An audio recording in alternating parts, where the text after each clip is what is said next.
Well, hello again, everyone. It's good to be with you today. We're here on the porch, and I want to share again about prayer. And with a word from the Word, we're going to read out of the Message Bible, Luke, the 18th chapter, about 8 verses here.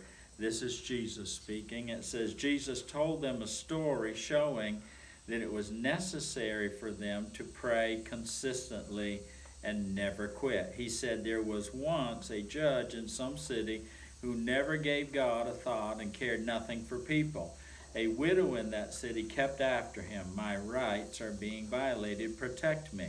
He never gave her the time of day. But after this went on and on, he said to himself, I care nothing what God thinks, even less what people think, but because this widow won't quit badgering me, I'd better do something and see that she gets justice. Otherwise, I'm going to end up beaten black and blue by her pounding.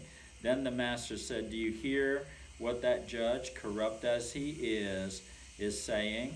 So what makes you think God won't step in and work justice for his chosen people who continue to cry out for help? Won't he stick up for them? I assure you he will. He will not drag his feet, but how much of that kind of persistent faith will the Son of Man find on earth when he returns? So I want you to see this, that there is a place of persistence in prayer. Jesus said it's necessary to pray consistently and never quit. You know, this widow, it describes her in several places. It says she kept after the judge. It says she had a won't quit attitude. I see her as having this, that she knew that the judge could if he would, and she was convinced that he should. So Jesus compares her askings to our askings of God.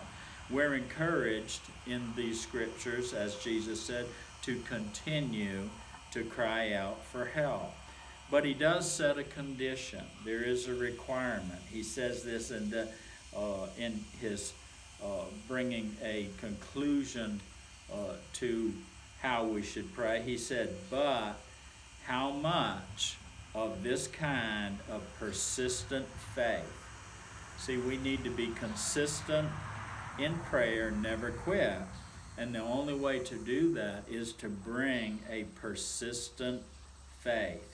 And those two together they will bring result. You'll get results. So I want to encourage you today, where prayer is concerned, don't quit.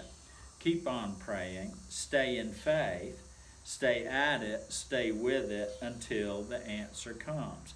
Now, we believe that we receive from God. We make our petitions known to him as the scripture teaches us. But then we don't want to be pest. It's not persistence, it's persistence in faith. So faith would believe that it received when it prays, but then we move over into thanksgiving. God, I thank you that I know you got a lot going on, but you're mindful of me. God, I want to thank you that today your ear is attentive to my cry. I want to thank you that you have heard me, and I did receive it when I prayed, but I want to thank you that it's on its way. You're stepping in and moving on my behalf. I want to thank you that I'm going to see the results of what I've asked you for, because you are a God who hears and answers, and you love persistent faith in consistent prayer. This has been Pastor on the Porch. I want to thank you today for joining us once again. We look forward to being with you. And until that time, you be blessed and at rest.